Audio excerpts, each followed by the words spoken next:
Hi, everyone. So I don't have, oh wait, do I have a microphone? I thought I didn't have an official microphone to talk to you guys, but I do. So my name is Jessica Hische. I am a typographer and illustrator. I went to school for design, didn't really know what graphic design was until I was maybe 19 years old. So it's kind of a bit of fate that I ended up at the right school and with good professors that taught me the ropes and didn't lead me astray so that I wouldn't be painting shoes for the rest of my life, but which was what everyone did in high school, still lives of shoes. So I'm going to start, my presentation's a little bit linear because what I do is really specific. So a lot of people, like the biggest question that I get asked is, how do you get into doing lettering? Because it is kind of a very niche industry. So I'll start with some student work. This was my thesis project. It's a board game about divorce called Pack Your Baggage. The point of the game was to exit high school with the least amount of emotional baggage and the farthest away from your parents' house. So it worked linearly from about age 12 until about age 18. And it worked exactly like the game of life, except instead of choosing between career and college, you chose between mom and dad. So there was a little bit of gameplay involved. Like how in life you end up with like random professions and stuff just by pulling a card. You end up with random parent personalities in this game. So you might end up with a crazy alcoholic dad and a really hyper-Christian mom. So hyper-Christian mom's pretty good to live with when you're like 12 years old, but when you're getting knocked up after prom, maybe alcoholic dad is the best bet. You know, like a little less baggage going to be incurred at that point.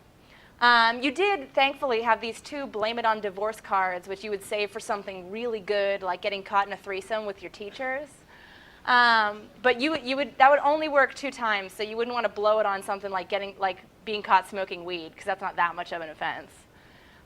Thankfully, if you catch your parents doing things like sleeping with one of your professors or getting a hooker or something like that, you would collect guilt money, and then once you collected $200 in guilt money, you could use it to pay for therapy to take away baggage. So a lot of my teachers in school thought that this was really like autobiographical, and I had to assure them over and over again that it wasn't, except for the fact that I'm from a divorced family. But this is one of the first big projects that I did a lot of lettering for, and I didn't do lettering because I thought it was like the best thing to do. I did it because I had $17 in my bank account, and at that time I was choosing between the off-brand ramen and the good ramen. So I figured rather than spend my last dollars on some typefaces, I would create my own lettering. And the more I did it, the more I realized that my projects got that much more personalized and seemed that much more finished than a lot of my other classmates.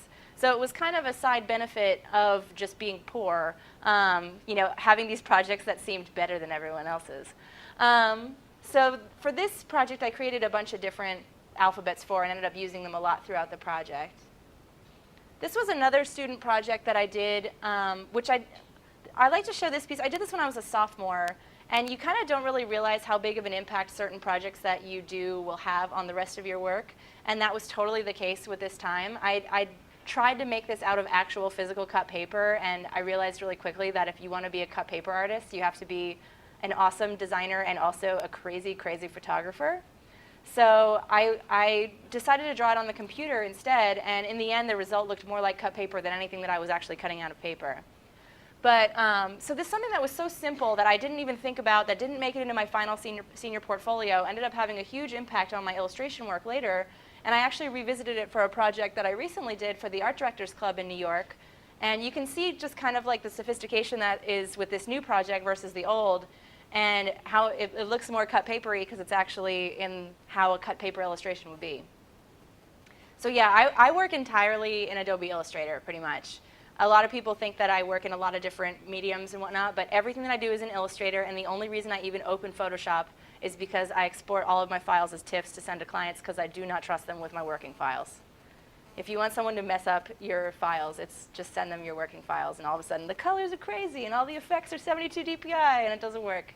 So like a lot of students, my first client was my university, and they paid me, so they counted as a real client. And I was getting into doing illustration for my projects at the time as well. I was interning at a place called Headcase Design in Philadelphia, and they did half illustration and half book design, and they worked on a lot of super fancy books, and one of which I'll show you a slide or two later. But I really had a problem finding my own voice with the illustration stuff because the stuff that they were doing was also in Illustrator, but it was based on kind of the universal symbol guys, the running man that is leading you out the fire escape. So it took a while for me to really find my voice when it came to illustration. This was another project that I did for my school, and the one on the left is the one that I proposed to them, and then the one on the right is the one they ended up printing. So one of the biggest things that you'll encounter as a letterer is people talking about legibility. And it becomes an issue even when you definitely think it's not an issue, like when a client says, well, the S looks too much like a 5, and then you think in the back of your mind, like, when does a 5 start a word? But you can't actually say that to the art director because then that makes them feel stupid. So oh yes, absolutely, I'll make it less 5-like, and you have to use very nice language. But so when I first did this poster, I was like, what are they talking about? You could totally read it, but you really do have to play it to like the person that is going to have the hardest time with it, or people that are maybe not necessarily native English speakers, and really placate to them. So this is a project that I did while I was working at Headcase Design. And this is really fun to show now because we actually went to a restaurant around the corner recently where they had torn out the pages from the inside of the book and wallpapered the restaurant with the pages of the book. So it was the first restaurant that I went to in Belfast, and what like a fate thing to go in, and I'm like, oh my God, I made this wallpaper, sort of. So this when I had graduated and I was working as a freelancer there, and when this project came across the plate, I was like, this is my dream project. Oh my God, it's so amazing. Everything's in Photoshop. It's a total like clusterfuck. It'll be really fun.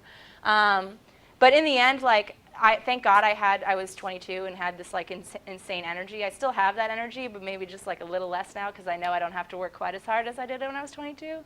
But this project was nuts because, for one, we had Courtney Love's like boxes of naked Polaroid photos like in the office for months and months. So that was really cool.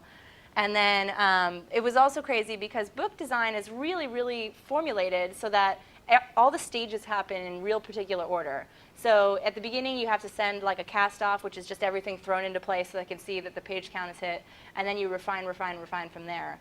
But because each spread of this book, it was 244 pages, is a Photoshop document, I wasn't able to do that, and the publisher had a really tough time accepting that. So pretty much for 2 or 3 weeks, I had a timer on my desk, and every half hour had to send a spread to the illustrator from 9 in the morning until about 8 p.m.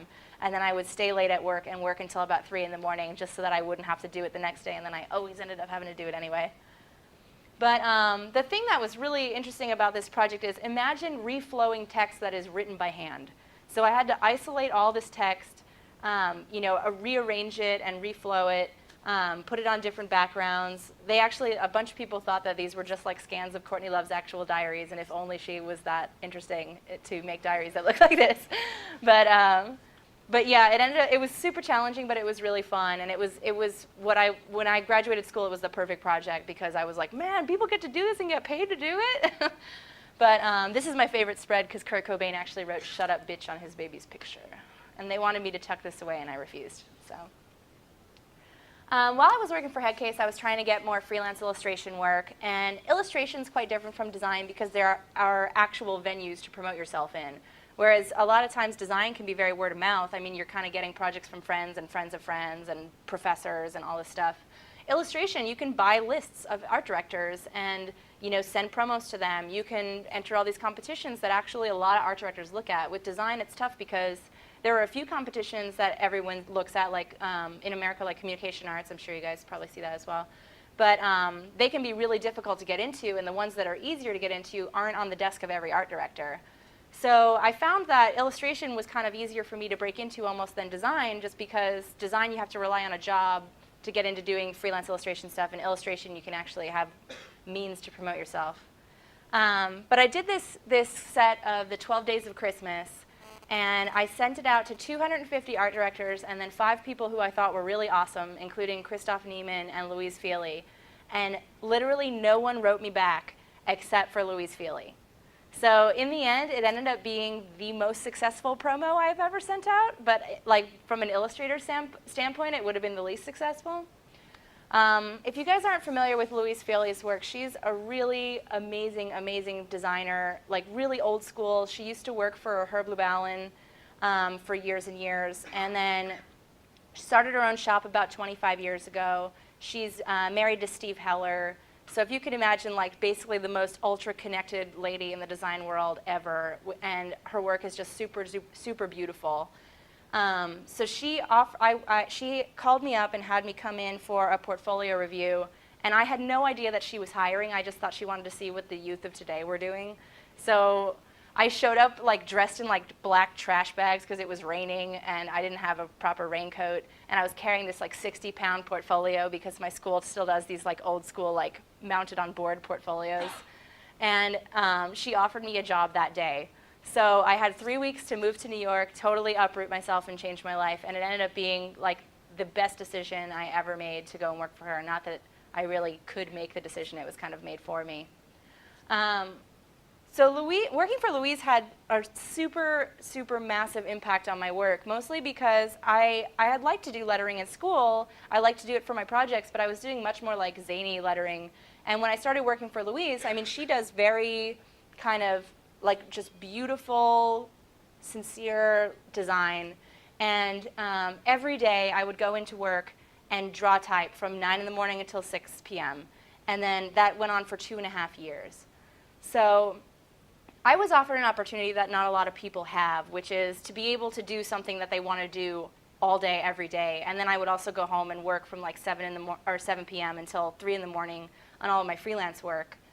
And when I first started working for Louise, I had kind of the junior design position, and she only has 2 employees. So the junior designer handled a lot of the old accounts, and then the senior designer, which is the position I ended up in about 6 months, handles all the new accounts and is like basically the one that has the most fun in the office.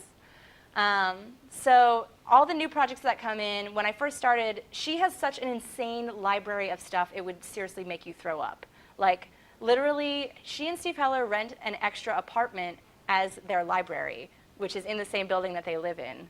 And then plus, you know, Steve has all of his books and stuff at his office at SVA, and then Louise has all of her books at her actual office. So she would come into work and say, oh, well, I would like you to base something on this random sticker that I found in this flea market in France 25 years ago. And she opens up this book, and it's like thousands of these little embossed, beautiful stickers that, oh, I found, it was $15 for the album, someone was giving it away.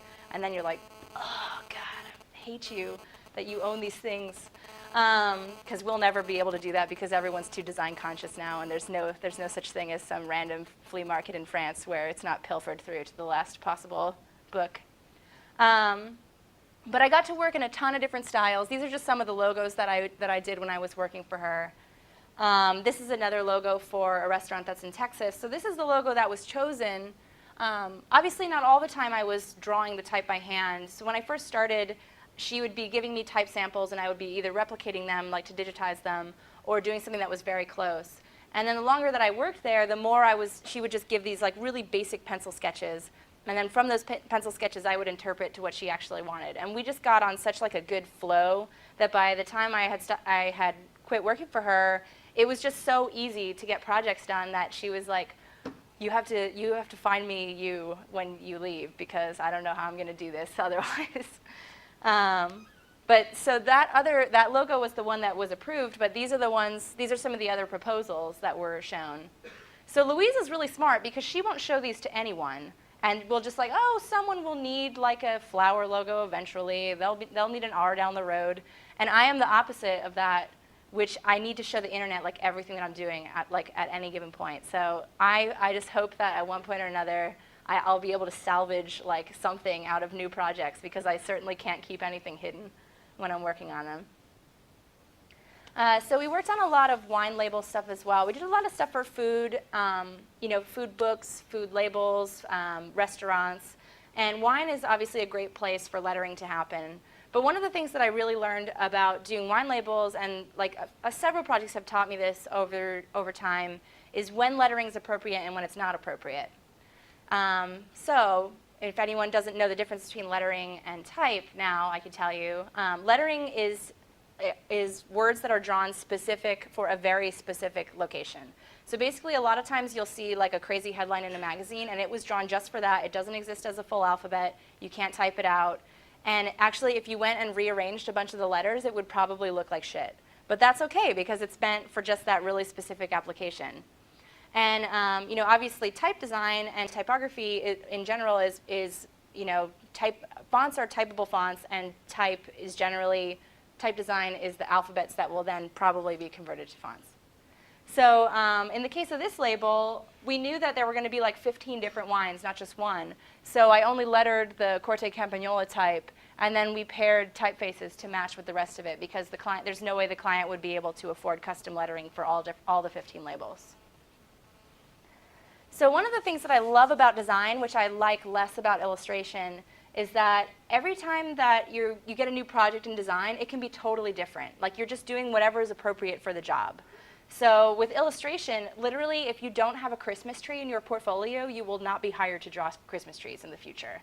Like, there's something that's so literal about what art directors need to see in your book, and everything that you do in the future is based on stuff that you've done in the past. Because essentially, like, when you're an illustrator, most of the time you're getting brought in kind of late in the game. So art directors have already had all these meetings, they've talked to their client, they figured out what they want, they have, even the concept is all down, like everything's good to go, they have this little pretty package, except they don't have art yet. So what they'll do is they'll have everything all ready to go, and then hire the artist and say, this is what we want it to do, it needs to feel like this, we like these 4 pieces that you've done before, make it look somewhat like that. Which, as a designer, I'm sure that would totally infuriate you. You would be so mad if someone came to you and told you exactly what to do. But that's a lot of how especially with advertising, about how stuff works in illustration. So when I was working for Louise, it was obviously all design projects, and we got to approach every project brand new each time. So the clients would give a general idea of what they wanted, but in the end, it just was up to kind of what Louise felt like doing for the project. So this one, we wanted to make it look like, somewhat like an iron gate kind of thing, like a brass gate. So I drew it in Illustrator, printed it out, traced it with pencil for all the shading, scanned that back in, and then colored it in Photoshop. This one, it's a book cover, and it was meant to look like chalkboard type. So I tried to draw it on an actual giant chalkboard for a couple of days and failed miserably. So I'm going to teach you guys how to draw chalk type right now, which is draw it in pencil, smudge it with your arm, scan it, and invert it. Looks more like chalk than chalk. So I did this cover, and we really liked how the type was looking, and because we had so many letters already, I was like, I'm just going to draw an alphabet. I'm sure we'll be able to reuse this at some point or another. And once you have like a few letters, it's pretty easy to like visualize what the rest of the alphabet's going to look like. And I know that if you talk to type designers too, they basically say that it all comes down to like 3 or 4 letters in the lowercase that determine what the entire typeface looks like. Lowercase is far easier to kind of to replicate than uppercase, because uppercase there's a lot more kind of wonkiness to it. But so we really liked this alphabet and decided to use it on another cover. And for this one, I actually embroidered this at my desk. So this is one of the projects that I think about when it was really difficult to leave working for Louise. So I worked for her for 2.5 years, and I was doing like a ton of freelance at the same time. And my freelance work just got super overwhelming. And it's not like it was any any less fun than my daytime work. So it just became like, I knew that I eventually wanted to be freelance, and I hit this critical mass of like, oh, it's time to make it happen. I have to leave. I know that I have to give X amount of notice, which was, I think I gave 3 months notice, because I knew it would take a while to find the right person. But every time that I thought about leaving, I thought about this project and the fact that I sat at my desk for 3 days embroidering and eating pastries and listening to Moroccan music. So essentially, I'm unemployable now, because I can only work for myself or for Louise, because if any other employer could offer me free pastries and the opportunity to sit at my desk and sort of watch movies while I embroider, I will take that job, but I don't think it exists. So this is basically like the Courtney Love book that happened a couple years later, but in a really positive way. So the Courtney Love book was a crazy mess. Like, trying to get that done was nuts. Like, I slept at the office for like 3 weeks. I ended up being really proud of it, and it was my baby, but this book made that book look like a hot mess. So Louise and a friend of hers co-wrote this book about all things Italian, and it was really awesome because each spread was treated really differently. I got to do some lettering for it. Like, some of the spreads were really simple. Like, Louise has this awesome, like, collections and collections and collections of random crap, And she has a lot of stuff from Italy because she goes to Italy at least once a year. So this spread was just scans of these orange wrappers that she collects. But this one was a black and white photo that I hand colored. And then this spread's all about how Italians add these like weird titles to themselves all the time. So I made up all these business cards, and there's some like ex-boyfriends' names and my mom's name and stuff in there, which is a fun Easter egg of design.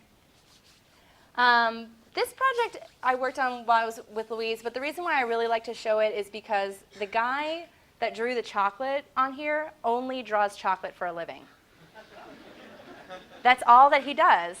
So, and he uses like Photoshop 5 because it works the best. And like every time that I hear from students all the time about how they're being pressured in one direction or pressured in another. I'm sure that you guys have the same thing where everyone's like, you need to know front end, back end, PHP, CSS, la la la, like everything under the sun. And then I think of the guy that only draws chocolate, and I think, if I do one thing really good, then I'm kind of okay. So think about that guy when someone tells you that you have to learn some new technology that doesn't really apply to what you want to do. So all the while I was working for Louise, I was doing a lot of freelance illustration. And one of the side benefits of doing illustration is that you get to read all these like funky articles about things and learn, and you get to be like the factoid person in your family, which I know that everyone has one. My dad was that person, and I'm slowly replacing him. And it's all because of the illustration field. So this was for Wired magazine about a fancy dog hotel in California. Basically, if you want an art director to approve something, make dogs doing human things, and it will get approved. This was about whether or not you should get the flu shot. This was about a Jedi training class in Lower Manhattan. And you know, it's really important to do your research when you're doing illustration projects, so I had to watch several of the Star Wars movies in order to get it right. And in the end, the guy at the video store was like, "What's your name?" Which was really fun. And then I wasn't able to like rent all the crappy girl movies that I wanted to. Like I watch a lot of like dude action movies when I work, but I also watch a lot of crappy girl movies. So like 13 going on 30 was just off limits at that point, because the guy would follow me around and be like, "Yeah, so what are you going to get this time? I really like this one. So Predator again? You just rented that last week." And I'm like, "I know." But I actually had sent this file, and one of the lightsabers was purple, and one of my friends freaked out at me and made me resend the file because there wouldn't have been a purple lightsaber in one of the original things.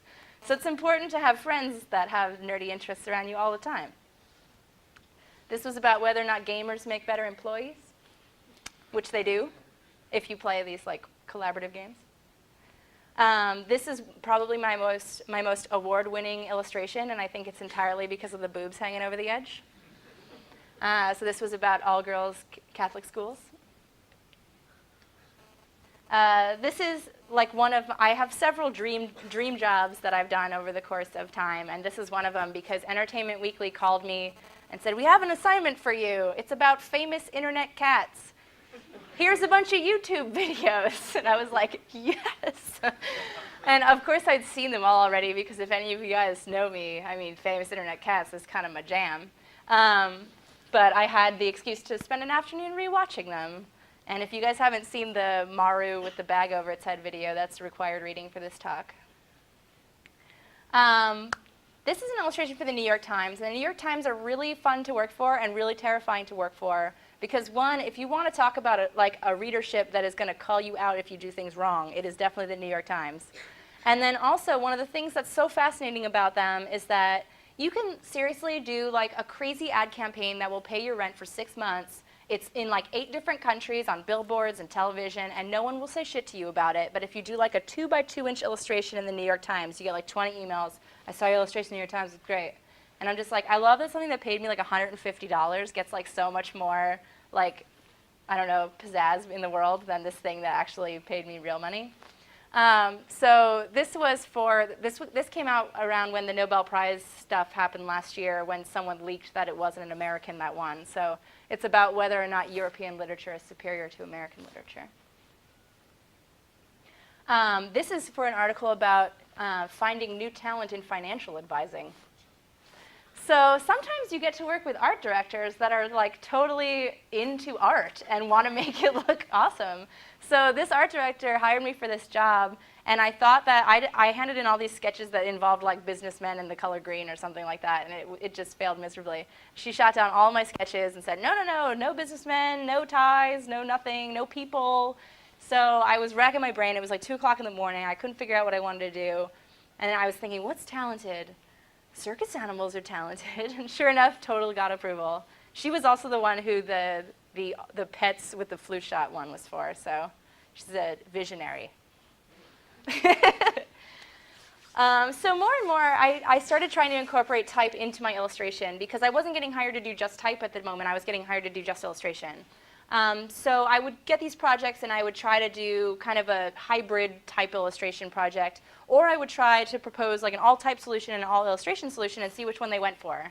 So this was about when you're 18, your brain is only developed 80%. So it was just about the teenage brain in general, which is a fact I just shared with you, and now you can share with other people.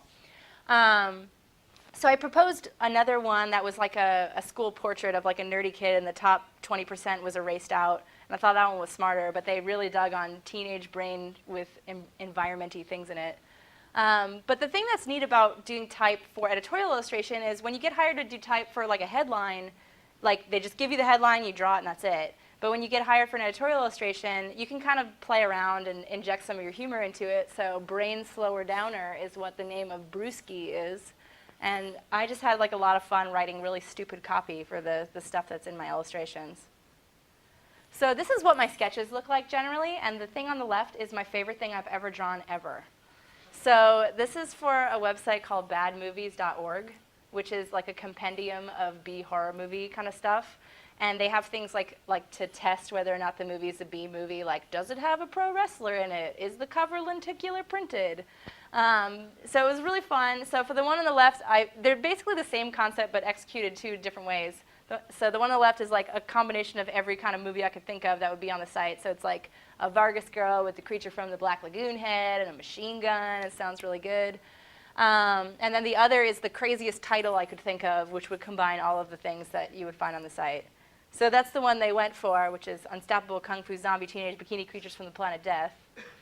And this file is actually named Unstoppable Kung Fu Zombie Teenage Bikini Creatures from the Planet Death.jpg. So that's just like another fun thing for the future people that have to dig through all my files. So more and more I would get hired to do these kind of like half of it's a type, half of it's illustration kind of stuff. But really the ones that I thought I shined the most at were the more illustrative type stuff. So this was for Samsung Korea. So no one will ever see these except for Koreans, but they're pretty cool, so whatever. And again, more and more just incorporating like just stupid sense of humor stuff into illustration. So this was for Wired about a guy that responds to every spam email he gets for a week. So this one's called ladypleasuremake.ai. Sometimes art directors come to me with a really clear idea of what they want, which is the case for this one. This was for Nickelodeon magazine about these like futuristic seed packets that would help save the environment. They literally did the sketches for me. So they sent me these pencil sketches and said, make this, and I did it, and that was it. And some illustrators get really miffed about that because they're like, you hire me for my brain, blah, blah, you know. And I'm kind of like of the, you want me to draw a hamburger? I'll draw a hamburger. You know, like I don't really care. Like I enjoy the making as much as I do the thinking. So if someone wants to come to me with some really clear idea of what they want, it just makes my week easier. So I just hope that I can mix it in with some brainy projects as well. So whenever possible, I like to do stuff for charities. And charities are the only things that I think that you should actually do free work for. So one of the biggest toxic words that you're going to hear like in the industry is the word exposure. And they use that all the time for you know, illustrators and whatnot. And even Google got in a big hubbub about it like last year because they tried to get all these famous illustrators to do these like headers and stuff for them for free because of the exposure. And like the biggest response was like, no, I do stuff for free for people like the ASPCA so that big dogs like you can pay me lots and lots of money. So whenever possible, I try and do free stuff for people that deserve free stuff, but I don't do any free stuff for people that don't deserve it, like real companies or bands. Bands that don't count as charities. someone tried to convince me that their band was a charity before. And I guess technically, if you're not making money, you're a charity, but whatever. So the ASPCA hired me to make this logo, which a logo can look like this when it only goes on a T-shirt. And then they had me make these posters as well. And they were really fun, and I, of course, love drawing animals. And they were just super. The thing about working for charities that's really fun, too, is that basically no matter what, it's going to turn out great because they're not going to hyper art direct you because they're just like stoked that you're working on the project. So really, anything that I would have given them, they would have been in love with. So it just made me even more want to make it really, really great because I knew that like it would just be that. Like they were going to always give me positive feedback, and if I could make it really awesome, then it would just be good karma and excellent positive feedback. So charity work is another great opportunity to collaborate with people too, because a lot of times you'll have friends that are working on charity projects, but they got hired to do the website, but not to do some other component of it, or they got hired to do the logo, but not to do the website. So for this one of my friends, Sam Weber, was hired to do the illustration for this poster. He does like really creepy, amazing illustrations, so you guys should definitely check him out. Everything is like watercolor and gouache, and it'll blow your mind. But he has a studio downstairs from me, and came upstairs and said, what typeface should I use on this poster? And I was like, typeface? I'll just draw it for you, obviously. It's for charity, like why not? So it's just a great opportunity to be able to work with people that you wouldn't necessarily be able to work with on a normal basis. I mean, Sam's work is super moody and crazy, and I have this game where I tweet at him, like, I wonder what Sam's working on today. I'm drawing rainbows and dogs jumping over rainbows. And he's like, I'm drawing a vampire girl eating a pony or something, It's like the opposite of what I do. So it was really fun that I was able to collaborate on this with him. This is the stuff that I really think that I am the best at, which is the really illustrative type stuff.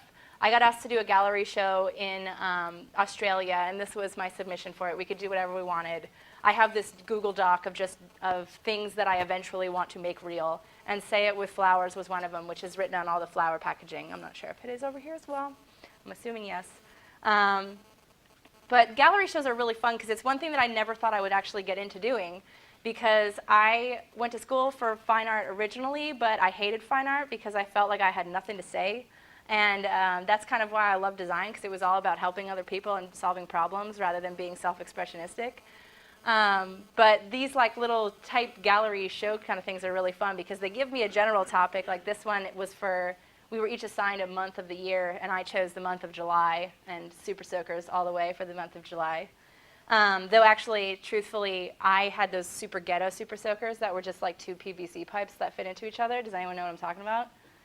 Yeah, and everyone made fun of you like crazy for having those until you just like pumped a whole bucket of water right on them within a second. But so it was kind of nice to be able to draw like the rich person's bucket of water. And I love this poster, and I gave it to my brother because he's like totally college kind of guy. So I do a lot of editorial illustration, and more I'm getting hired to do these like headline illustrations, which are really just full page illustrations. So this one, the title for the article was 32 Degrees of Fun, and so initially, make it look like ice type. Yeah, it'll be totally fun. But if you could imagine this project, every single penguin throughout the entire project had a duty that was assigned to it by the art director. So I literally got this email that was like this long. Penguin drinking margarita, penguin sitting at table eating pizza, penguin sitting at table doing this. And there were two really long illustrations that went along with it. And it just made drawing penguins miserable. It was really funny because I would be like, penguins at the end of the day, and have to remember that okay, I'm not at the hospital mopping up a bucket like blood right now. I shouldn't be complaining about drawing happy penguins. There's all those moments in your life when you have to step back and say, oh, why am I complaining about what I'm doing? What I'm doing is awesome. But I will say, having to activate penguins, and they don't look enough like boy and girl penguins. It was just like a week of that, and I was like, oh my God, penguins! So that was that. This was for the Wall Street Journal about their summer book preview. And this is like a really good example of how a letterer approaches a project versus a sane person. So I actually drew this in perspective instead of drawing it in a grid and then skewing it. And in retrospect, that probably would have been the smarter move. But as a lettering person, I thought, oh, well, this is where it's going to be. I should draw it how it's going to be, obviously. Then I don't have to correct it later. But no, incorrect. But in the end, that's why I'm a letterer and not, in general, a type designer. The Boston Globe is a great client, and I've done a lot of work for them. They're kind of what I would consider a make it awesome client, where they come to you with a real basic idea of what they want and say, make it awesome. And then in the end, they're like, great, done, thanks, send off the file. And that happens so rarely, so I've done a lot of work for them. This one, they just told me to make the type look made over, and that's what it ended up looking like. For this one, I was given one phrase and told to illustrate it 6 different ways. They would run on 6 consecutive days throughout the newspaper. So why we love Boston in winter. And each one had to deal with a topic that was relevant to that day. So this one was food, and that other one was like where to go in the winter for fun, like out on the town. This one was about winter fashion. And so this type right here, like everyone kind of has that thing that they do that they're known for doing, and ribbon type became that thing for me. So there's definitely a ribbon type season in which all I do is draw ribbon type. And it's basically from the end of August until early January. And every art director comes to me and thinks that they're really, really original and says like, oh man, we got an idea for this Christmas campaign. And I'm like, oh, lay it on me. We're going to draw the type to look like ribbon on a present. And I'm like, oh, you're so smart. It seems really sincere when I say it in the email, and in the back of my mind, I'm like, but I shouldn't complain. It's one of those things I can't complain because I'm busy during winter or whatever. But this is a really prime example of lettering versus if I made a typeface out of this. Obviously, if I made this into an alphabet and just copy-pasted it, it wouldn't work in every application. I have to change the weight based on how many words there are to make it more legible. Some people are really into loopiness, and some people are really anti-loopy. These are the words that I use in everyday language, which is really funny to me. But if I made an alphabet, even if I made an alphabet for a project, it would take away so much from what is awesome about drawing type that looks like ribbon, which is it's meant to look like it's hand-done. It's new every time. It's really gestural. So every time that I'm given a project for stuff like this, it's new every time. There's not some database of stuff that I reach back into and pull letters from. And I think that kind of separates a lot of what I do from a lot of what other people do that are doing similar things to me or that are trying very hard to do similar things to me, is that most people just don't have the patience to actually make things new every time. They think there's some sort of shortcut, and there's not really a shortcut. So Tiffany & Company hired me to do their Valentine's campaign a couple years ago, and I was so stoked because it was one of those projects that I could tell my parents about and they would get it. Like I'm sure that you guys have way more of a problem with this than I do, because now that I just draw pretty things, it's really easy for my parents to understand what I do. But when you're like, I make a website, no, I didn't write the copy that's on the website, like having to have that conversation is nuts. But this was really fun because my parents got really into it, and also because Tiffany is really awesome. So they hired me to do this first headline and said, okay, well, we're going to send it around for approval, but there's going to be like 15 headlines after this, so get ready. So I made this whole alphabet. I was ready to go. It was going to be a lot of titles, so I made an alphabet. And then they wrote me back and said, oh, actually, just add swashes to our existing type. So I did that like kind of sad song Arrested Development walk thing for a little while, which Andy's going to dig on right now. But in the end, I was like, oh, whatever. And then each of them actually only took about like 10 minutes each to do. So I couldn't really complain in the long run because I'm like, paid my rent for 3 months, in basically what amounted to about an hour of work. And I should really probably thank Jonathan and Tobias for this one, Jonathan Heffler and Tobias Fergens, because they made the original typeface that Tiffany is the sole proprietor of. But this is what it looked like in context, and they did a really good job kind of working around my swashes and putting them in other places. So on top of super nice, classy companies like Tiffany & Company, I also have the pleasure of doing type for romance novel covers. When I first got my first romance novel cover, I have a rep for my illustration work who handles, he used to do a lot more promotion for me, and now he's mostly like my businessman that makes me feel less crazy all the time, because I call him being like, so-and-so's making me angry, I call them, make them stop. And then he's like, it's cool, we'll do it, we'll figure it out. And he handles all my contracts and price negotiation and stuff. But they emailed me about this, and I sent it to him like, how awesome is this? And he was like, really? Like, don't you have all this other stuff that you should be doing? And I was like, but it's going to go on a bear dude's chest. And then finally he was like, okay, I get it, whatever, I suppose. So this is the type that I did for them. And then this is what the final was like. Oh, looks awesome, right? You can see that they really kept the integrity of my type. And then went with the Danielle Steele type for the author name, which, whatever, forgiven. And but in the end, this is not a project that I would have like taken them to the last thing to like, oh, well, you messed up my type, whatever. Like, it's a romance novel cover. I'm happy. It's done. Whatever. I'm going to see someone on the train reading this, and I'm going to snicker to myself, and that's all that matters. This was another one of those projects, so this actually turned out pretty okay, which was People magazine hired me to do full-page type illustrations for their special Twilight issue. So this was another one my rep wanted me to turn down because, for one, People magazine hardly ever hires artists, so he knew it was just going to be like a total clusterfuck to get this project done, because people that don't hire artists a lot generally don't know how the process works, and you have to be really crazy with them. But in the end, I was like, but 14-year-old girls will like me, so I had to do it. And I was really stoked with how it turned out, and actually more stoked because the art director did such an excellent job of kind of taking elements from this and working it throughout the magazine, which normally illustrators get super pissed about because, you know, you pay for usage in the exact context that it is. But because it actually looked good and they didn't mess it up hardcore, I didn't complain about it. I did a bunch of stuff for Oprah magazine, and this one I actually did an alphabet for, just because there were a ton of headlines, and you can see that there is some repeated letters.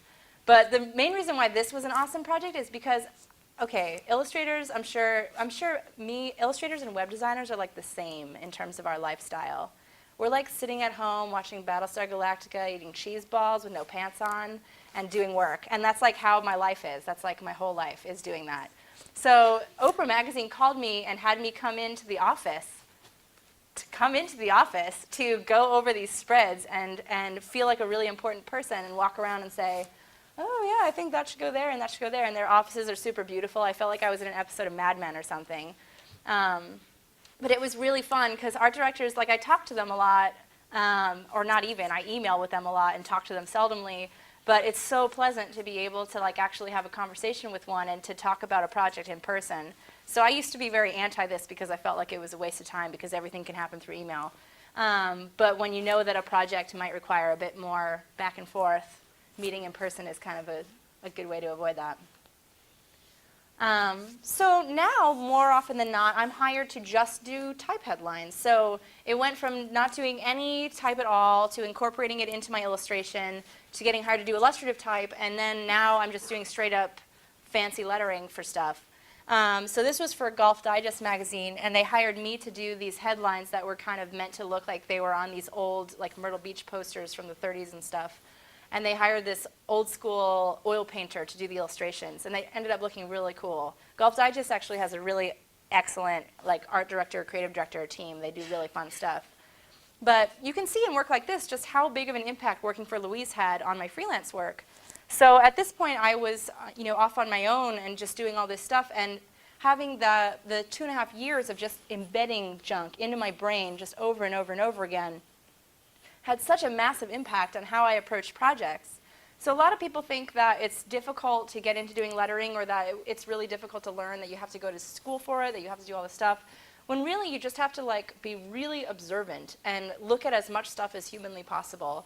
Even if it's just going onto font websites like My Fonts and typing in the letter A and then hitting scripts and looking through every single A on every single font that you can look at. Because once you build up this like kind of visual vocabulary of stuff, you're not hitting the books every time. Like I actually, when I start new projects, I don't have to go to the library. I don't have to, I have a very limited library collection of books. I would say it pales in comparison to Louise's, but everything pales in comparison to Louise's. Mine pales in comparison to probably what a lot of your collections are. And it's just because I had so much exposure for so long that I haven't hit the point yet where I have to revisit books every time I approach a new project. So the thing with doing lettering, the thing that I ended up liking the most about it is that I have the same kind of schedule and clients as illustrators, which is awesome because working with art directors and creative directors all the time rules versus having to work with straight up clients that have never worked with artists before. I'm sure you guys have experienced that before, like having to deal with people that don't know the process, that you have to walk them through every single stage of the game. You have to make these like really comprehensive contracts for everything that say like, no, I will not be your best friend for life. You know, and that's what's kind of awesome about illustration is that I'm working in this environment that is really, it's established. Everything's good. They send me what they want. They tell me when the deadline is. The deadline is real. It doesn't just like exist and then you move for another 6 months on the same project and it just didn't happen. But so I get the benefits of that, but also the variety of design. So every project can be brand new. One day I'll be drawing type that's like super clean and really fashiony, and another time draw type that's meant to look like it's a tattoo, and then they actually make the fake tattoo, put it on a model, and photograph it. So there's like a big variety of stuff. Every time I get a project, it's brand new, so it makes it really difficult to get bored with projects. And I feel like I could just work, because I'll be working on 6 or 7 things that are so dramatically different between them that it always feels like I could take a break from one to work on another and not really feel like I'm getting kind of overwhelmed. So this one was for a book cover that never got printed, but I ended up being able to put it on my site because the art director was so into it that she was like, please put that on your site, put a big so-and-so art directed this credit all over it, because I don't want anyone to know that I actually art directed whatever went to print, because I really like what you did for it. So even when stuff doesn't get printed or doesn't go live, like it's good to ask if you can put it in your portfolio anyway, because sometimes the art directors, who are oftentimes like only a year or two older than yourself, like they want it in their portfolio as much as you do. So here's a good example of when type is appropriate, or when lettering is appropriate and when it's not appropriate. So I got hired to do this headline, and they had like a 1-week deadline, and I haven't ever done a word count of this, but I'm sure it's in like the 30s or something. And there's no way I would have been able to letter this whole thing myself in the time frame. So I bought all these typefaces and set it all in the typefaces and thought, okay, well, if one or two of them's not working, I'll just redraw those couple of words and make it more special. But in the end, I ended up liking it so much as is that it ended up being a design project. So, and the only thing I actually lettered on this whole thing is the little sans serif type, and that's the only thing.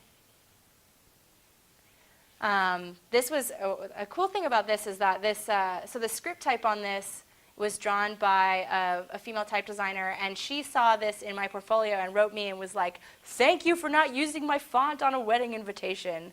Because I guess that's all that her font gets used on. So what I find to be super interesting now that I'm kind of getting into this type design world, I started attending a program at Cooper Union to learn type design. So type design is like, I would equate type designers to architects and to letterers as like the dude that can build a nice shed behind your parents' house. So I can't build a skyscraper. I can make like a pretty dollhouse, but I'm learning to hopefully make some sort of medium skyscraper at this type design program. But the thing that you learn more and more, like the further you get into any industry really, is just how connected everything is. Everyone knows everyone. It's totally bonkers. People actually see your stuff, and a lot of that has to do with the internet as well. And I think that, I mean, obviously social networking is like a crazy vehicle for so much stuff, and you guys are all on Twitter, and I'm sure you've all like Gowalla checked in and all that jazz like 50 times today. But one of the side benefits that I found to be really interesting for type designers is that most type designers are not like internet people, right? They're not very tech savvy aside from Font Lab, and most of the really old school people they have people that do their font labbing for them and they draw all their stuff themselves. But the thing that's interesting about the social networking aspect of it is that when you're a student or when you're starting out, you think about fonts as being this like the software that's easy to get. I'm sure you all like had the 10,000 free fonts disc that got passed around in every university, because I had that too, and they were all shit, and you know it. And but the thing that is neat about it now is that the more type designers are out on the internet and out in Twitter and stuff like that, you realize that it's literally just one guy. Like, it's not like a team of people in this like massive building that are making stuff. A lot of the typefaces that you love were literally just designed by one person. And it makes it really difficult to want to steal typefaces from people when you know that you're stealing from an individual instead of from a corporation. So I think that's one of the things that's really beneficial about social networking stuff, is that it really puts like a human face on a lot of the work that you see out there, so people are far less likely to plagiarize you. And I've noticed that so much with my work, just because I feel like I have a team of internet watchdogs that just send me shit all the time, like, so-and-so's using your drop caps, like, do you know that? And they send me stuff, like these strangers that I've never talked to before, just checking in because they like me for some reason. And and it's just wonderful that individuals that don't have like legal teams, that don't have people that can scour the internet for them, have people that are looking out for them. And that's such a benefit to showing your humanity on the internet, to really having people feel that they know you. And like, there's kind of two camps on that. Some people think that you should be really professional on the internet, that you should curate what you're doing. You should, write these really like only thoughtful things. Everything should be hyper proofread and whatnot. And I believe in proofreading, but I also believe very much in, showing people who you are, showing your personality, not holding back, because there's so much more to gain from doing that than there is to lose. So this was for the Village Voice. This is just a cool piece, so I thought I would show it. Not too much to say about it. They don't often do all type covers, so it was just really fun to get hired to do this. And they also, it was a very high profile thing, just because these are all over New York for like a whole week, so that was really fun. And this is, like, I do logos and whatnot too, but as I said, with the illustration versus design stuff, I try not to do them that much, because you are working with personalities. You're not working with schedules that are super tight and people that have 8 bosses that really tell you what to do. So this project literally took 2 years to complete, because it took 2 years between when he tried to hire me and when the actual art was done.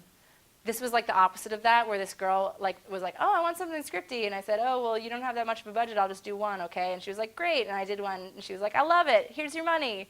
So there's, there's like the 2-year projects, and then there's the seemingly 15-minute projects, even though it takes longer than that.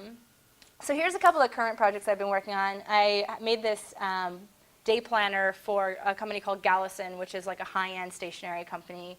And this was a really fun kind of combination design and lettering project, because they hired me to do the full design of the whole planner. So I got to do these full-page, awesome like quote pages, and then but also to actually design kind of the meat of the planner as well. So it was really fun to be able to do.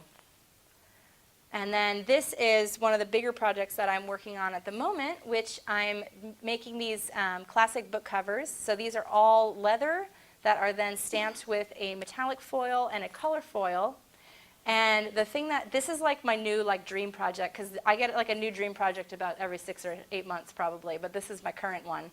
And one of the biggest dream project things about it is I don't even have to put UPC codes on them, which is amazing for designing books. Because so often, like, book covers are something that can be the most wonderful thing and the most terrible thing to design, because more often than not, especially as an illustrator, like, thankfully I have a design background, so people trust me a bit more. But you'll get a book back, and suddenly they'll write some like giant quote in red type in Times New Roman on top of your illustration, and be like, "Why didn't you just ask me to typeset that for you?" Or "Why didn't you ask me this?" And they're like, "Oh, it's just a quote. I don't know," And they totally fuck up your whole project just by like not thinking to email you. So this is neat because it's kind of unfuck-upable, because I'm doing everything and there's no special things that go on it. But I already did 6 covers, and I did an additional 3, so you guys are seeing the first 6. This one was funny because this was like a legibility problem. They thought it looked like Dracula, and I had to convince them that no one's going to read it as Dracula. But they're really fun, and I think they're going to be really nice when they're done. And they're for Sterling, which is a publishing company, but they're through Barnes & Noble. So if you guys have been in Barnes & Noble and they have those kind of like reissues of old things, that's what they are for. So this is just a quick of my process. I draw all in Illustrator. I usually draw strokes first, just with the pen tool and a mouse. I don't use a Wacom tablet because I hold a pencil like a 5-year-old holds a crayon, and it's really bad for me. Then I add a bunch of fluffy junk to it, and then I add my fix by drawing shapes on top of the fins. And the reason why I do that is because more often than not, art directors will come back and need things revised. So you'll get something back from the printer and they'll say, oh, all the fins are too thin, we have to make them thicker. And rather than thickening up the whole thing, if I leave the strokes as strokes, I can just go, boom, 1 to 2 point, easy. And then I just have to adjust the points where the thicks meet the stroke instead of beefing up the whole thing. And then make some color decisions. There's lots of magic in Illustrator, which I'm not even sure if you can see in the slide, but I'm not going to tell you about it because I got to leave some secrets. And then, so this was actually the ultimate final of it. So I letterpressed these for a lecture series I gave in Philadelphia. And I find letterpress to be super awesome because I am entirely a computer worker. I don't draw stuff by hand except for my sketches, which you saw are masterpieces. But letterpress allows me to kind of have these like really tactile, physical pieces of my work. And it makes me feel like a little bit more of an artist, even though like someone would argue with me like, you're just as much of an artist on the computer, la la la. But having physical copies of your work is really important to me just because I have a basis in print design. So I got into doing more and more illustration for fun. This was a birth announcement that I did for a friend of mine. And I try not to do any client work letterpress because I don't want to be a commercial printer. That's not what I want to be. I print for fun. So I actually printed all these myself, and I send away for client work. This was a print I did of my daily drop cap project for the first alphabet. I made kind of a commemorative thing. And actually, if you guys made it to the show last night, I printed all those prints myself, and they're still for sale today, individual prints of the letters, a selection from the first 6 alphabets of the project. So, what am I talking about? The Daily Drop Cap project. This is probably why most people know who I am in the first place. So when I left working for Louise in September of 2009, I started a project called Daily Drop Cap, mostly because I thought I would have kind of these dry spells where I would need to stay motivated, or I would have periods in which I was working on projects that I didn't necessarily love or weren't type-related, and I wanted to always be doing something type-related every day. So I originally wanted to do an alphabet a week and realized that that was totally batshit insane after about like a day, and then just decided on a letter a day. So I'm currently finishing up the 10th alphabet this week. I'm working to 12 altogether, and it has been just like a total whirlwind, this project. I had no idea how much of an impact it would have on what people thought of me or knew of my work. But more, like I've just been finding out more and more that the young people that you know are probably well known because of a self-authored project that they did, not because of some client work that they did. And it's just because like you can connect more with these self-authored projects because you know that they had like passion behind them. You know that they really wanted to make it happen. It wasn't something that they were directed to do. So these are all of the letters up until today so far. So including a W made of antlers, which was a request from, well, not really a request. They were one of the Belfastians was talking about antlers with me yesterday, so I made an antler W. Shout out. So that's the project so far, but it kind of made its way all over the internet. It was on like every design blog. I had to turn off Google alerts because it was just crazy for so long. And I went from having like 1,200 views a month on my portfolio page to the Daily Drop Cap is like a separate thing, but so Daily Drop Cap started and it had like 12,000 visits in the first week, and then it just kept climbing and climbing until for like 6 months in a row I was getting over 100,000 visits a month to this site, which is just insane for a lettering project, like for not something that's like informative that a lot of people are gonna, you know, I don't know, learn things from, but I guess people think that they learn things from the Daily Drop Cap, so big up to that. But what I kind of learned so much about the project is that lettering really does reach just so many people. It's not abstract. It's not like some piece of artwork that maybe you get or maybe you don't get. It's just like, it's simple, it's straightforward, you can read it, and you just look at it and say, I like this or I don't like this. And I find that it reaches so much more than just designers, which is really awesome to me. I get as many emails from random people that are not in the design field or that have you know, teenagers that are thinking about applying to art school, and their project made them feel better about my project made them feel better about sending their kid to art school. Like, I love to get those kind of emails because it's just like really invigorating and inspiring. So other than the work that I do, obviously, for clients and the work that I do for fun, like the Daily Drop Kit project, I also have all these really dumb projects that I do on the side because I cannot not make them. So this one, this is called, I made a fake company called Unofficial Business Co. entirely for the purpose of publishing these day-ruining invoices that I made. Because I had 2 clients in the same day. One of them kept me on the phone for 45 minutes dictating line by line, like millimeter by millimeter changes to a file, and then sent me a document of it immediately after our phone call. And then another client accidentally sent me an email that was intended for a colleague that was kind of a like, who does she think she is email. And I was like, rats. So I made these day-ruining invoices, you know, where I can get paid back for all the booze that I have to drink later and the therapeutic phone ranting with my mom. And I liked them so much just as like a stupid JPEG that I made them into these letterpressed notepads that are really fancy. So if you want one of those, let me know. They're on my site. And then I also do a bunch of like really dumb things, like I made this Mom, This Is How Twitter Works chart because my mom doesn't know how Twitter works, and that's the only reason I made it. This is actually only about a quarter of what it actually is. It explains all the basic like @reply kind of stuff with Twitter. But I love that in taking a break from work, I make more work, and it's all stupid. And I want to be able to do more of that. So ultimately, like, I think I get asked more often than not. I'm 26 years old, so I'm not an old person. So a lot of people ask me, you know, well, what are you going to do in 5 years? Like, what's your game plan? And I'm like, make more stupid things, maybe. Like, have some sort of thing that can sustain me so I can make a lot of just, like, goofy, fun projects and, you know, put a lot of stuff into the world every day. So that's kind of my 5-year plan. Typefaces, I hope, are something that will sustain me as kind of a underlying income thing. So this was the first typeface I made called Buttermilk. And it did really well, which is pretty much why I decided to apply to the Cooper Type program, because I kind of just like mishmashed this into place and it ended up working out.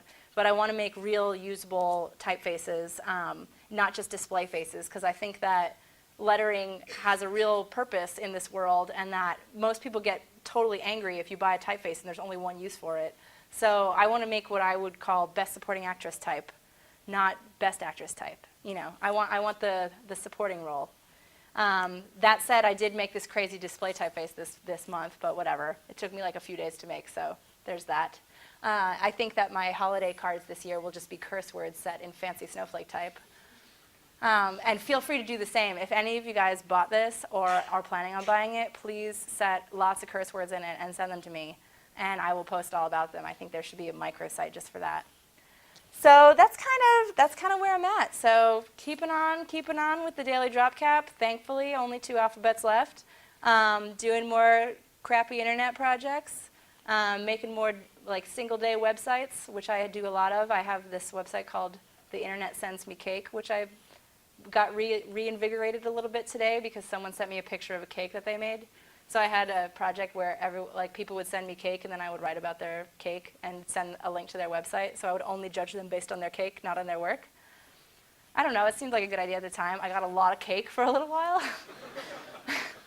It was a very unhealthy month, but thankfully it kind of dropped off. But I have a feeling it's going to peak up a little bit since Design Sponge decided to post about my site today. Not that there's anything to complain about, getting free cake. But that's kind of it. So that's what lettering is, type is, difference between illustration and all that. So that's all.